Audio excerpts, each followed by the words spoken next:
Hello. Camera on. Recording.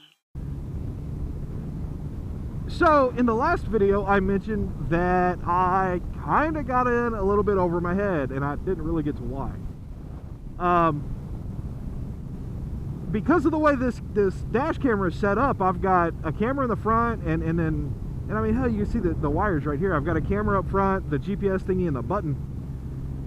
And that all has to get to the back. Oh, shoot.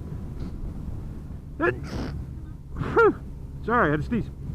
The DVR and all that is in underneath the seat, kind of near the back of the bike. And, well, actually, it is near the back of the bike. It's a few inches from the taillight. The way this thing is set up is it's got three power wires. One of them is a signal wire that plugs into an accessory outlet that is switched with the ignition, like, say, the license plate light, which is what it's hooked up to right now, that I may change soon, or just any given accessory port that is switched. The other two power leads, one of them goes to the negative terminal of the battery, because why not, and the third goes to the positive terminal of the battery. And this is done because when the ignition's turned off, you don't want the recording to stop right that second. Basically, it's bad if you just pull the plug on a camera. It won't save what it's recording at that moment. It has to finalize the file. And that's why sometimes your battery operated cameras, when the batteries get low, sometimes you'll get corrupted files.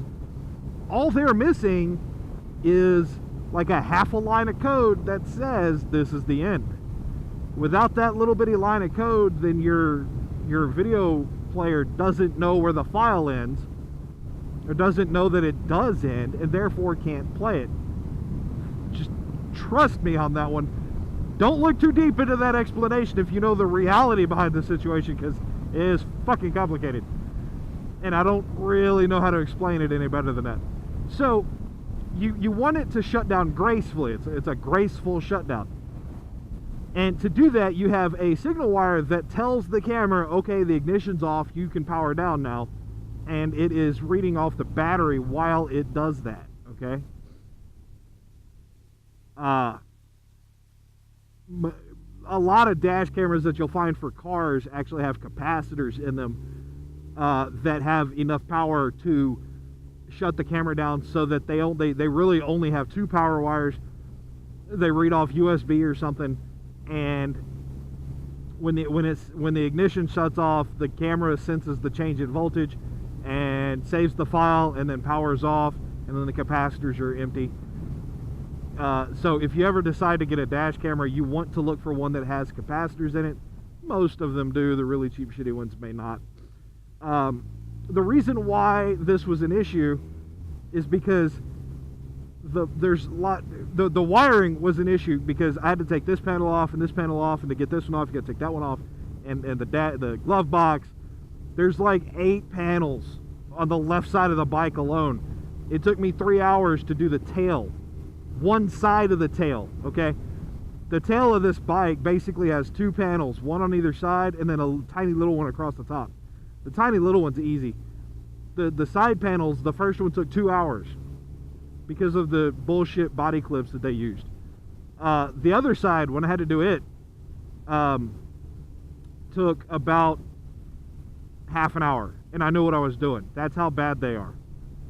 I had to do all that so I could hide the wires going to the seat, and then I had to take the battery out so that I could run the wires from under the seat into the battery box, which is basically directly underneath my crotch. Yeah, pretty much. Well, it's in between my knees, really. It's under the gas tank. That's a special level of hell, you know? Getting wires into the battery box on this bike. Ask anyone who's ever owned one.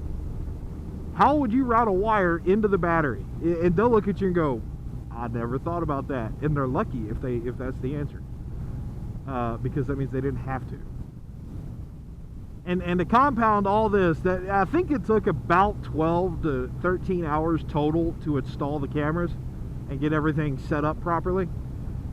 The problem is, I work second shift now, and I wake up at like 10 o'clock and eat breakfast.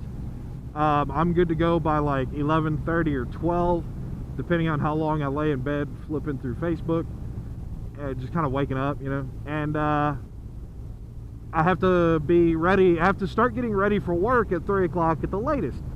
So I've only got 3 hours a day with which to do stuff.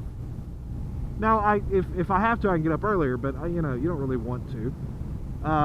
So I'm thinking 2 hours a day, 3 hours a day, take a day or two. Fuck that, it took all week. Holy crap.